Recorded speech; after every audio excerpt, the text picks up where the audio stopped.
Hey, what's going on, everyone? This is Mitch. Good Tuesday evening to you all. I hope you guys are doing awesome out there tonight and had yourselves a wonderful day. And I hope everyone's been having a great week out there so far. Appreciate y'all joining me tonight as we're going to go over a lot of information discussing this Arctic outbreak that is on the way. That's going to spill a ton of cold air into the lower 48, really starting this weekend and then getting into next week. For some, I would say for a lot of people, this is going to be your coldest air of the season. Now, that's saying a lot considering the fact that we've actually had a winter so far this season, I would say. You know, for most people, especially for the central and eastern U.S., it's been a pretty cold winter. But this air is going to be quite cold. So we'll speak on that right at the beginning of the video. We'll break down some ensemble guidance, things like that. How cold could it potentially get?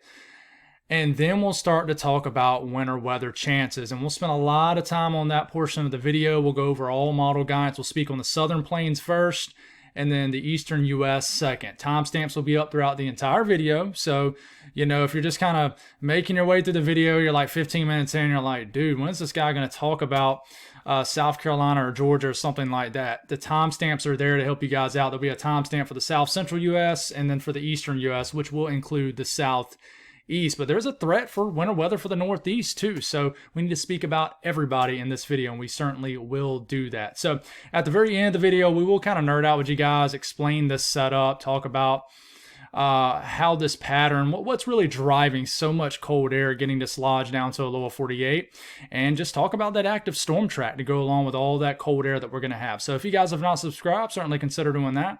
Like the video if you like it. And if anybody has anything that I can pray about or pray over, please put that in the comments below. Let's get rocking and rolling tonight. So, latest from the Climate Prediction Center, the actual experts from the National Weather Service.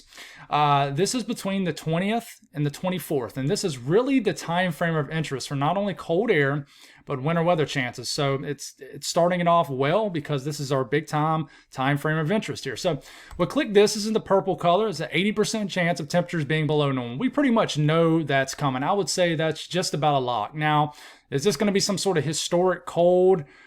I don't know. I don't know about all that, but I know it's going to be well below average. Okay, this even darker shade of purple right here, that's a 90% chance of temperatures being below normal. Basically, if you live in the purple or blue on this map, your temperatures are going to be below normal in this time frame. This is the 6 to 10 day outlook. Like I said, January 20th through the 24th. Now, you look at that. And by the way, I will show out west, leaning towards colder, but not as cold. And they're actually got a little area here in orange where they're going for a slight chance of above average temperatures as a ridge builds over the west in this time frame. So I want you to kind of freeze this in your head, right? Let's back this up a little bit. All right. So cold temperatures, and then we look at the precipitation outlook in this time frame. Is this going to be cold and dry? Are we going to have moisture to go with this cold air? Well, right here in the center of the core of the coldest air, it looks like it is probably going to be drier. I would say there's a good chance that it is going to be. Now, that doesn't mean you're not going to get a day or two where we get some flurries, some snow showers, something. But I would say that overall the pattern looks pretty dry right in this area of the plains, the Midwest, the Ohio Valley, into areas of the Northeast. Now, up here in the northern plains, where energy will be shooting down from the northern stream of this actual trough, digging down because we will have energy associated with it, leaning towards wetter conditions. Now, those wetter conditions, just because you see green, that doesn't mean rain. This could mean winter weather also. So you see that along. I want you to really focus in on the south here. Okay, if you're just kind of listening in, you're not actually watching, that's cool. I know a lot of people do that. I'm looking at the deep south, the Gulf coastline to the southeast, okay? There's this lighter shade of green, which means there's a 33% chance of precipitation being above normal. And this kind of grayed out area, that's basically where they're saying, hey, there's a chance of average precipitation in this time period. If you average in this 4-day period a half an inch of precipitation, they're saying you're probably going to get around that, give or take. And this darker shade of green, that's a 40% chance. So there's a chance here to have moisture with the cold air. Now, we're just going to leave it in this time frame. Okay, and we'll stop there, and then we'll move past this now. So this is the latest Euro Ensemble run. This is an ensemble blend, makes up 51 members, blends it all together, and creates a mean or average. And we're going to do the same thing when we're talking about snowfall and ice. So I want you to look right here, the timestamps right here. I'm going to try to mention the days as I go, and then up here too. So it says 18Z, just ignore the Zulu time for now. FRI, Friday, 17 January the 17th. So this is where we're starting this off. So you can see above average temperatures across the central U.S. You might think, well, what cold air? What are you talking about? Well, watch how fast this shifts as I move through here in time. Let me see if I can do something here. No, that did not work at all. So anyways, I thought the screen was a little bit smaller than it normally is, but it's actually just about how it always is. Anyways, so above average temperatures, you're thinking, okay, where's the cold air? Watch how fast this changes. As we get into Saturday, look at these below average temperatures that move in. This is getting into like Saturday and the day. We're not going to focus too much on the time of the day, just the day of the week and the actual date. So these greens, that's 10, 15 degrees below average. And then watch as we start to get into Sunday, well below average temperatures begin to take over. We start to get the Barney colors. That means you're getting like 25 to over 30 degrees below average. So if your average temperature, say, is around 30 degrees for this time of the year, and that's probably for areas further north, then your high temperatures might be below zero. And that's how cold the core of this cold air is. And all the way into the southern plains, 10, 15 degrees below average. The plains, same thing. And then it really gets cold. This is starting to get into Monday. Look how cold this area is up here. 35, 40 degrees, over 45 degrees below average in areas of the high plains. But it is bitterly cold. And listen, this is the coldest time of the year. January is the coldest month of the year, but once you get to about the mid to later portion of January, climo speaking, that's around your coldest time of the year. So, it's hard to wrap your mind around, 20 degrees below your average temperature and what's already the coldest time of the year. That's pretty cold, right? So, look at this. It's getting into Monday. Goodness, look all the way down to the southern high plains. Just brutally cold. And, then, it might begin to moderate some for areas of the northern plains. You immediately go back to above average temperatures, and that's possible. And then we start to get into midway next week, and then we start to get a moderation of temperatures, especially for the northern terrain, northern sections of the lower 48. But the deep south stays below average. So what about the eastern U.S.? Okay, please get off my screen here. All right, here, we're good to go. All right, so this is Saturday morning, January the 18th, this weekend. So a nice little warm-up across the Deep South. The unfortunate thing about this warm-up, especially for the Deep South, is you're going to be greeted with rain with it. So a complete washout this weekend is likely. So even though it might be 65, 70 degrees, it's probably going to be raining. So you can't get out there, do any kind of winter cleaning or anything like that. But watch how this changes. As we continue to move forward, we get into Sunday. One last warmish kind of morning, I would say, for Georgia. Several degrees above average, but then we get into Sunday. And for a lot of folks in the eastern U.S., whether it's the Great Lakes region, the Midwest, the Mid-South, the Northeast, the cold front will move in Sunday. That'll be your abrupt weather shift day across the eastern U.S. And you can see it, right? It goes from around average, slightly above average temperatures to dramatically below average temperatures, 10, 15 degrees below average. And you keep this going, and by the time we're into Monday, folks, Barney begins to take over, the Barney colors here, and just well below average temperatures, anywhere from 10 to as much as 30 degrees below average for whatever. If your high temperature, say in Charlotte's around 50 degrees for this time of the year, your highs as you're starting to get into, say, Tuesday and Wednesday of next week could be, in the 20s. And you continue and the cold air sticks around. This is getting into Wednesday. This is getting to Thursday the 23rd. This is getting to next Friday. And then it's getting all the way into next weekend, which this is going to change a lot. But the cold sticks around. Now, as far as like one operational run of the Euro, you can really see the cold front here. You start to get into Friday evening. You can see the cutoff in temperatures between, just normal run-of-the-mill temperatures, right? And then as we start to get into Saturday, you can see the cold coming down, right? There it is. It is dropping down like a hammer. Sunday, look how cold the temperatures are. As far south as like Dallas, Houston, only in the 40s. And then, guys, we start to get into Monday. These are like Monday highs, well below freezing for high temperatures all the way down to Louisiana. And I think this is likely. And then we start to get into next Tuesday. These are high temperatures depicted by the Euro. Folks, this is... And we got a winter storm going on in this frame too, which we'll talk more about here in a second. But just ridiculously cold temperatures, right? And you continue to keep this run going. It just hangs around. Cold, cold temperatures. So let's talk about winter weather chances. And for my folks screaming in the southeast right now, I got you covered. You're in the eastern U.S. timestamp. I might make it the southeast timestamp, but either way, you're next. We're going to focus on the southern plains as far as the winter storm risk, okay? And then we'll talk about ensemble guidance and stuff as far as snow and ice. So this is the GFS run from earlier this afternoon. Okay, and I'm going to compare it to the current GFS run. I'm doing that just to show you how much flip-flopping we got, but in general, the same time frame is the same. And I say we're really starting to really narrow down a time frame that we like for next week. So this is starting off Sunday. Okay, Sunday afternoon, January the 19th. This getting into this weekend. Here's another timestamp up here. So we starting to get into Monday. I think we're going to get some accumulating snow in the high plains. I mean, up here in like the Front Range, Denver, some snow could be breaking out across Kansas, the Panhandle of Oklahoma. Then boom, here comes a ton of precipitation. Just literally just spawns out of nowhere, right? In Texas, and all of a sudden we get this winter storm ongoing. Next Monday, the 20th. Okay, we're starting to get into the morning of the 21st. You have this winter storm ongoing, January 21st. I mean, sleet is in the orange, blue's the snow, pink is freezing rain. I mean, just look at this massive winter storm breaking out. And you keep this going, and this continues to travel into the southeastern U.S. And yeah, it's a huge winter storm. And look, the time frame is basically Monday of next week, Tuesday of next week, the 21st, into the 22nd, which is Wednesday. This is a big time frame to watch. Could lead all the way into Thursday. Could start as early as maybe Sunday. Okay? And then after that, who knows what happens, but there could be one more winter weather chances after this too. But I'm really focusing in on next week, not really the weekend after or anything like that. So that's the GFS run, right? Here's the current run. Current GFS run, here it comes. We're getting into Monday. There's that snow coming down. And once again, winter weather breaking out across Texas. All right. And then the cold air continues to press down. And this is getting all the way into Tuesday the 22nd. This wants to bring winter weather all the way down to Houston. The pattern supports something like that. That's not Mitch saying it's going to snow in Houston. This is not a forecast. What you're looking at is just run-to-run model data. Okay, but this wants to bring winter weather as far south as, northern Mexico. That's how deep the cold air gets pressed down. That's how intense the Arctic high is over the country. It's just unreal cold. So this, has a snowstorm on top of Houston next Tuesday and Wednesday. But it never kicks it, never gets it going. It eventually starts to break out some winter weather across like southern Mississippi, Louisiana, as we're starting to get into Thursday, and then it carries on and does something for the southeast.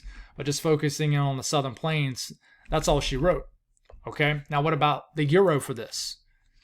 Okay, here it comes. European. It drops down that energy. Here it comes. Winter weather breaking out across the central and southern high plains. It's coming down. Boom, there it is. This is for the 20th into the 21st. Okay, that time frame we like. It matches up with the GFS, right? Give or take 12 hours a day. Either way, time frame. Snow breaking out across deep in Texas. We got a wintry mix breaking out pretty far south. There's a connection here between the northern and southern stream. And then we got a winter storm. Breaking out as far south as pretty much the coastal sections of Texas, all the way to the coastal areas of Louisiana. We got snow breaking out across Louisiana. And then it goes on and turns into an amped up, huge winter storm for the southeast, which we'll talk about here in a second. But the wild thing to me is this is getting in the next Tuesday and the Wednesday, 21st into the 22nd. Look at the winter weather as far south as Brownsville, Texas, Corpus Christi, Houston, all the Bay areas of the coastal regions of Texas. We got freezing rain falling. And this continues, and then it rounds it off with a big back-end area of snow for like Houston, southeast Texas, all the way into northern Louisiana. We can analyze the heck out of this until the cows come home, but it's just one model run. The pattern supports it. And then we get all the way into Wednesday, we got a snowstorm moving across. It's like a 36, 48-hour event. It's pretty wild stuff. Okay, so that's the winter storm information as far as what we know for the Southern Plains. Now let's talk about ensemble guidance. Okay, let's break down what is the ensemble showing as far as snowfall and even ice. We can look at the EPS as far as ice. Remember, this is not a forecast, so any totals you see, if you see 3 inches over your house, listen, that's not a forecast. It's just ensemble guidance. In this case, the European ensemble. It blends 51 runs together. It creates a mean. If you got 3 or 4 runs that are showing 24 inches of snow, you got 30 or something members showing something, lighter events, and then you got maybe 20 or 19 or something members showing absolutely nothing. You blend them all together, you create an average. Just like in, when you're in elementary and middle school, learn how to average stuff out. Same stuff, right? So you start it Saturday evening, this coming Saturday evening, the 18th, right? You're going to watch this snowfall average begin to drop south. So this is, before I get going, this is one of the most impressive Euro ensemble runs that I've ever seen a week out. And I'm going to really talk about that more here towards the end of the video.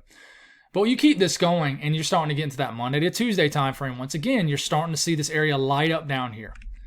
And then you're starting to see the blues come up. And then we take it all the way through the end of next week, next Friday morning. That's a 2-inch snowfall average for southeast Texas into Louisiana. That's an 1.5 inch snowfall average for Houston, Texas. Look how it's more of a snowfall average down here than it is hundreds of miles to your north, 1,000 miles to your north. It's an impressive southern signal for winter weather. And I don't want to leave my friends out here in the Front Range too. I'm telling you, you're going to get a quick hitting winter storm for you guys too. Like in Denver, accumulating snow is likely. Pretty wild stuff, right? Now, you look at the GFS ensemble. This is still running. Yeah, we're not going to have the entirety of the run. That kind of stinks. So what I want to do here is I actually just want to look at ice, and then we'll look at the GFS ensemble, and we'll see if we can have more of the run that comes through. Same thing. This is the Euro ensemble. This is the blended guidance of ice. This isn't one just random run showing freezing rain. This is the same thing I just showed you for snow, but this is for ice. So you got X amount of members showing freezing rain, and of course we don't have members that show sleet. But look at the ice signal for deep down in Texas, southeast Texas, Louisiana, Mississippi. Look at this, man. This is not a good sign for. I'm telling you, if we get a winter storm out of this next week, someone's going to get an ice storm. I feel like it's inevitable with the overrunning pattern of shallow Arctic air. Okay, but that is an impressive 1/10 to 2/10 of an inch ice mean down here. I mean, that's pretty loud, right? That's a loud signal. Now, we're going to have to go back to the GFS ensemble. And unfortunately, it's not completely done running, but it's the same thing. Okay, we started off Sunday evening. There's that snowfall signal for Colorado, areas of New Mexico. And then as you move in time, there it is, showing up for Texas. There it is, showing up for Louisiana. And it only goes 174 hours out, unfortunately. So we don't know. It only goes out to about Tuesday evening. Okay, so it's a pretty impressive signal, and the run's not even done. I mean, this is only going out to Tuesday evening. You probably still have an ongoing winter storm on many of the members of the GFS ensemble, which makes up about 21 members, I believe. So you already have almost a 2-inch snowfall mean in areas of Texas and Louisiana. And, to kind of just go back and look at the 12Z run, I can already tell it's a little bit further north. So the latest one's a tick south. That's a little bit better of a snowfall average for areas further south, which is good news for areas further south that won't snow. But this was the run earlier this afternoon. Okay, this takes us all the way through Friday morning. I mean, over a 2 to almost 3-inch snowfall mean in areas of Texas, Louisiana, and the Arklatex, basically. Kind of that same area that got hit with this last storm, right? But, the 18Z is still running. We don't have the entirety of the run, but it's already very impressive, even though we don't have the entirety of the run. I'll try to go back to it here in a second. Now, let's talk about the eastern U.S. Okay, so we'll start off Saturday morning. Same thing. We're going to start it off with the GFS run. We're going to start off with the GFS run from earlier this afternoon. Okay, this is Saturday morning, January the 18th. So we got a big rainmaker. This is just going to make a very rainy Saturday. A washout is likely. Could get a little wintry mix in the mountains. Could get some interior northeast snowfall from this. I-95 corridor, that cold air has not moved in. You can see where the cold air is based off this 540 line, right? This is coming down, bringing that cold air in all levels of the atmosphere. Big rainstorm into Saturday across the southeast. And then I want to watch this secondary low that tries to develop right here. This tries to do something sneaky for not only the Northeast, but the Mid-Atlantic too. Look at the snow breaking out across eastern Tennessee, eastern Kentucky, West Virginia. This isn't even the main event yet. This is Sunday morning, January the 19th. And then look how it gets a winter weather event, a quick-hitting snow event across northern North Carolina, Virginia, the Delmarva, Northwest Flow falling in the southern and central Alps, and drops a few inches of wet snow on this run. And then it's close to doing something for southern New England. And then it heads on out. And then the main event that we're watching, cold air begins to crash down. Got a 1052 high up here. Just absolutely ridiculous. Okay? And then here comes the winter weather breaking out across the southeast. I mean, I want you to keep in mind, this is Tuesday morning, January 21st, right? You already got snow breaking out across like South Carolina. Just a huge run. And then all of a sudden the main show comes in. It's like Tuesday midday. Look at this wintry mess across Mississippi, not a forecast, Alabama, Georgia. The sleet is in the orange, freezing rain is in the pink, blue is in the snow. And then all of a sudden, this thing begins to turn the corner, go up the southeast coastline, and then we got freezing rain all the way down to the panhandle of Florida, an ice storm down here. All of a sudden, just very heavy snow begins to move into the Carolinas. We start to get into Tuesday night and Wednesday, that time frame we're watching, and then begins to turn the corner and turns them just to a massive winter storm for the entire southeast. No point in analyzing all the specifics, but that is a big winter storm for the southeast. Now, does it turn the corner? I mean, look at this. Just, I would say diabolical. I mean, absolutely ridiculous ice, freezing rain coming up with this run. I mean, it is just ridiculous. That is a massive ice storm. And then this tries to turn up the eastern seaboard, turns into a snowstorm for the southern areas, the mid-Atlantic, and the Delmarva, but doesn't quite turn up all the way into the northeast. Okay? Pretty wild run, right? Now, what about the latest GFS? Okay? So, same thing, big rainstorm this weekend, all right? And then we have to watch this secondary low pressure that forms. And I mean, I would say that the latest GFS even more aggressive with it. And I'm telling you, we're so focused on next week, right, that a lot of people are probably overlooking this quick hitting snow event this weekend, potentially for the mid-Atlantic, even the southern Alps. I mean, the central Alps, West Virginia, that darker blue, I mean, that's moderate snow, low pressure developing. And then look at this. This has trended even towards North Carolina. If you live, I mean, even Raleigh, I would really pay attention to this first storm. And I mean, the latest run cranks up a quick hitting winter storm Sunday night across the mid-Atlantic as far south as northern North Carolina. Heck, you even got a rain snow mix as far south as the Midlands. And this isn't even the main show. And this is not a forecast. It's just something that we're watching. And then it develops, tries to give you a swath of accumulating snow all the way up the I-95 corridor into southern New England, and then tries to do something for Atlantic Canada. But that's something to watch, but not even the main show. I mean, that's like a late Saturday into Sunday into Monday morning type of thing, right? We just need to watch that. Just watch this little area right here. And I'm looking at the ensemble guidance, it supports it. And then we continue to move forward. And then what's next? Is the latest GFS show what the GFS from earlier shows? Well, I can tell you it does not. And we're going to get this. We're going to go back and forth. And I said this in this morning's video. Let's clear the whole entire run first. We're getting into Tuesday evening. We got some snow breaking out across areas. Come on, get in motion for me. We got some snow breaking out across areas of like southern Mississippi. And then we're starting to get into Wednesday morning. Look at it popping off a low right here. It's snowing along the South Carolina coastline. And all of a sudden you get a winter storm breaking out across southeast Georgia, eastern sections of South Carolina, southeast North Carolina, but it never gets inland. The dots do not connect. They try to right here as we're getting into Thursday to 23rd, and then it crawls up the eastern seaboard, turns into just an I-95 rider into a snowstorm Thursday into Friday of next week. So many things to watch, right?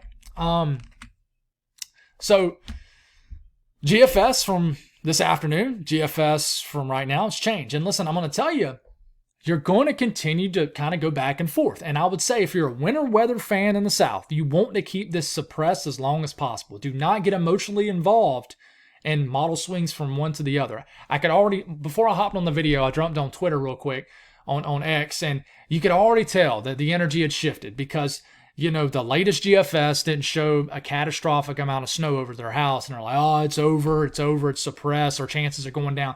Guys, I beg you not to get overly emotional one way or the other. Don't get overly happy. Don't get overly sad about these model shifts. We're getting incredible agreement at this range. So let's look at the Euro.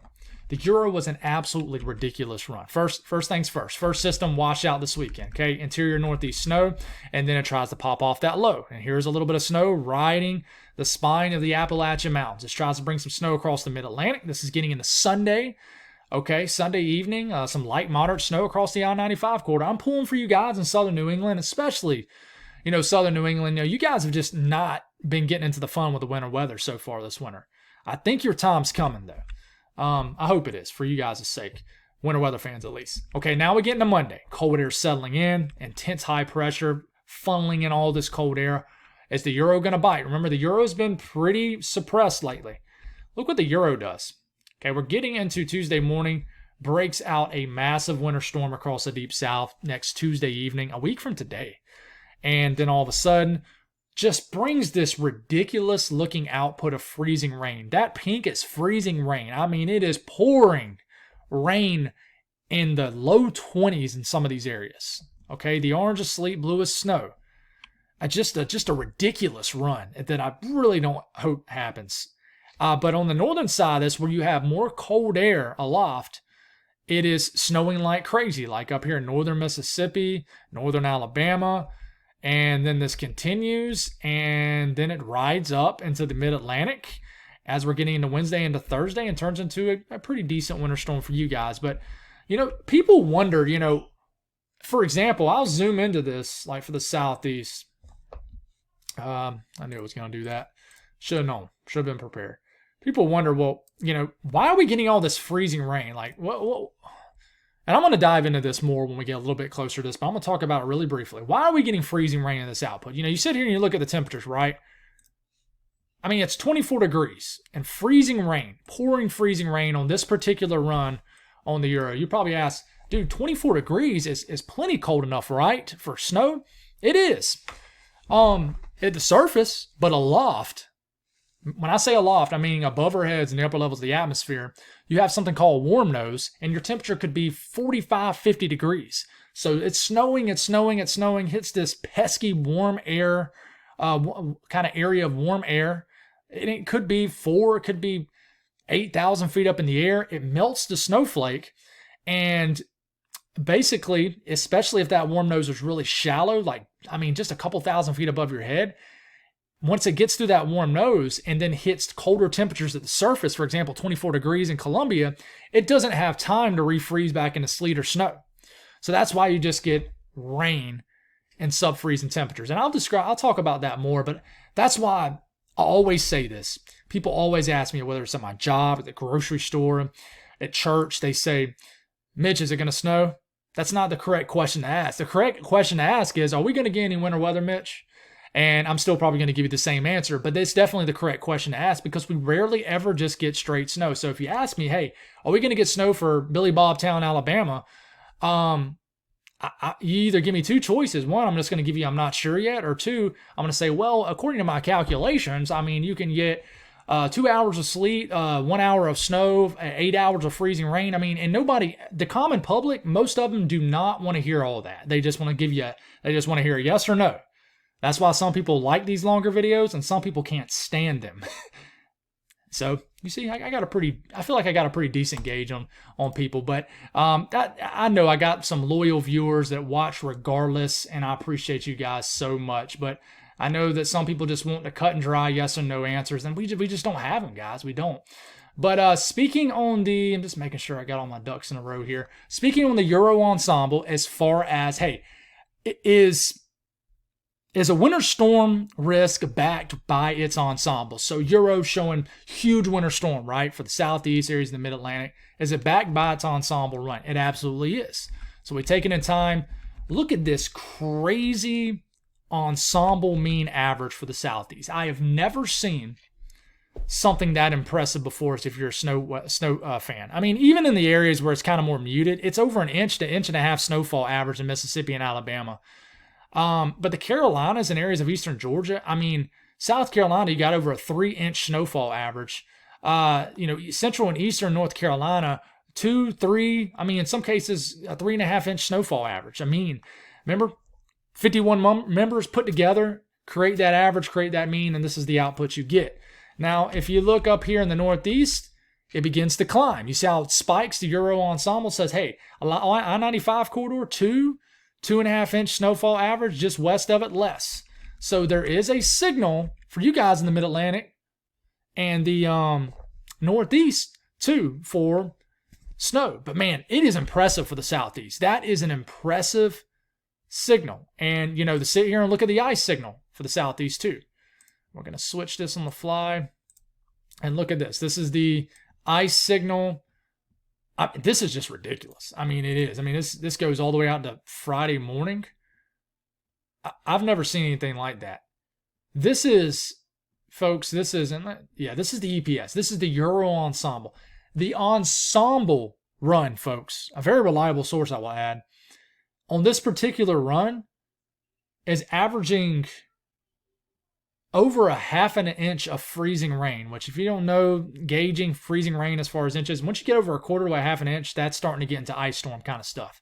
Snapping at the trees, losing the power. So, a smoothed out ensemble average mean is going for over a half an inch freezing rain totals. This is not a forecast, but that's an ugly signal for ice a week out. That could change. It could go back and forth. It's pretty wild stuff. I know I keep saying that.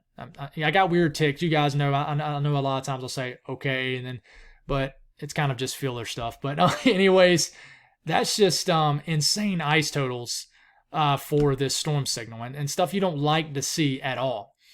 Now, what about the latest GFS ensemble? Now, let's see if we got the entirety of this run in. We should. I hadn't even looked at this, so this is going to be new to me. So we're starting. Let's back it up. Let's back it up to Sunday morning. So one thing you'll notice is you see this little area that fills in the mid-Atlantic. That's that quick-hitting snowstorm that could happen later this weekend into Monday. Okay, we got to watch that. And then you're going to see, here it comes, creeping up for the deep south. We're getting into Tuesday morning. And then, boom, it begins to fill in. Let's just go on and take it all the way through. Here it goes. And once again, it's just an absolutely, once again, it's just a solid signal. Let's just look at this and go all the way that. So once again, a very solid signal on the GFS ensemble for snow in the southeast. You got this gap along the I-95 corridor because probably a lot of members do not turn this up and become like a nor'easter or something like that. But that is a solid signal for the southeast. And, I can sit here, and this doesn't include freezing rain. Okay? It doesn't even include that in this. So, I can sit there and compare apples to oranges all day. This was the average at lunchtime for the lunchtime runs. So it was a little bit further north. So it's a little bit further south, which I like to see.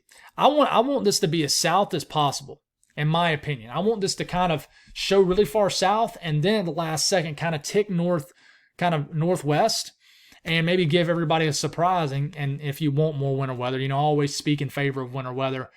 But man, that is still one heck. And the run really ain't even done. For example, this only goes out to, this goes out to about Thursday morning. So we could still be having members. But this is a pretty solid snowfall average for the southeast on this. Closer up look. Let's go one more over. That's almost a 2-inch snowfall average in Columbia. I can't get over the signal for the south. It is just loud as can be. So before I nerd out with you guys, explain the pattern, I want to say this. Listen, I started my YouTube in 2020. I started Twitter you might as well say the beginning of 2016. In the many years that I've been actively following and engaging with the weather on social media, I have never seen this loud of a signal this far out. I haven't. And there's a lot of people in the southeast. I don't know if you guys, I'm sure you guys in South Carolina, areas of Georgia remember this storm, but 2014, February, that catastrophic ice storm. That is the correct term for it. It was catastrophic in the southern Midlands and then areas of eastern Georgia. That signal was already honking the horn about a week out, and it ended up materializing. So it's going to be wild to me if we consistently keep this look all the way to the storm. And people might say, Mitch, it's still 7 to 8 days out. You're absolutely correct. But listen, we're only about 4 days out, I would say, from saying, hey, something is going to happen. It's just, what are the details? So I would say this. By the time we get into Friday night, Saturday, I would say, hey, we know or don't know something is coming. We can officially say, yes, something is coming. No, it's probably not coming. But even then, there's still going to be many questions with that. And then you look at the GFS ensemble here, guys, and I just showed you a GFS run for 18Z. It didn't really show anything, but on the ensemble, you can tell that it has many members that hit. So just kind of want to talk to you guys about that for a second. Now, explaining the pattern, guys, and we're just going to go right to the punch. This is initializing for Monday morning, January the 20th. And listen, the look, it looks great. I mean, what you got going on here is the blue, that's lower pressure, that's colder air, that's energy in the atmosphere. The warmer colors, the orange, the reds, that's higher pressure, that's ridging. So you got this ridge kind of bowing out like that over areas of the western U.S. up into Alaska. We call that a negative PPO. That's already dislodged a ton of cold air south at this point, okay, by Monday. And this is causing a massive dip in the jet stream just like that. So areas of energy are coming down the side of this ridge and basically the western base of this trough. They're digging down, tons of energy. I mean, even inside the trough. And then we have, what you can't really see here, is a pretty active southern stream riding through here too. So if we get all this clutter off your screen, plenty of energy coming down here, plenty of energy embedded into the trough, and then we got energy shooting down here. And then we wait for some sort of connection kind of into here, right? And then if we get a connection, we'll have an opportunity to maybe crawl this up the eastern seaboard if we can get enough blocking up here. But listen, everything's pointing to something here. And what I see here is this extension of the blue way back here. If this big trough is kind of just digging down like this, then, or I would say more so like this, then I would say this would support probably just a cold and dry pattern. But you got so much energy, lower pressure in the blue, getting pulled back to the west. Something is going to dig, amp up, and nail somebody with a winter storm. And you can see how it begins to tilt, and you get a winter storm. And the last thing you'll look at here is energy in the atmosphere. And this is the Euro ensemble. And once again, you can see, it's the same orientation of the trough. You see how you got energy back here? It's not a good color to use. See how we got energy back here? This is kind of like southern stream energy, okay? And then we got a lot of energy right into here. You see the kind of the slashes of turquoise and green and yellow right here. So you got plenty of energy kind of swinging through the trough. But we also got energy being tapped into down here, and it's coming down here. So I'm going to get this in motion for you guys. Let's back it up a little bit. See how it's digging down, picking up on energy just like that, swinging it through. You got plenty of cold air. Ooh, terrible color. Plenty of cold air shooting down into this area. Seeing all this kind of clutter right here. That's your energy. Okay, so listen, the pattern is screaming winter storm next week. It's not only me talking about it, you got well-known meteorologists talking about it too. You got more conservative people out there that are only going to show you some graphs, and I don't blame them. I think one of the best people out there that people have mixed feelings about is Brad Panovich. I think he's a phenomenal meteorologist for the Carolinas. He's based out of Charlotte, and I think he does a wonderful job with keeping things kind of low and then building it up gradually where it's meant to be. So when he starts honking a horn at it, for example, and he has a little bit, saying that the pattern's favorable, and that's saying a lot from him, then you know something can potentially unfold next week. And, you got a lot of well-known meteorologists. Some people pull the trigger on things faster. So we'll see what happens. But listen, the pattern supports something next week, and it could be something big. It could be a huge catastrophic ice storm. I mean, it could be a big classic Miller A snowstorm like 1989. People, I read the comments. I read every single one. People like to throw out analogs as far as 1989, 1973. I don't know, guys. I don't mess with trying to relate the present with the past, with the weather. I don't do that a whole lot. I know about all those storms, but all I can say from my neck of the woods is I really hope it's not a 1989, because here in Columbia, we got a trace of snow, while areas about 2 hours to my east got almost 2 feet. So that would stink. But anyways, that's enough of me talking, man. I appreciate you guys tuning in. We'll do it again tomorrow morning. We'll see how it's looking. But wild times ahead, guys. Buckle up.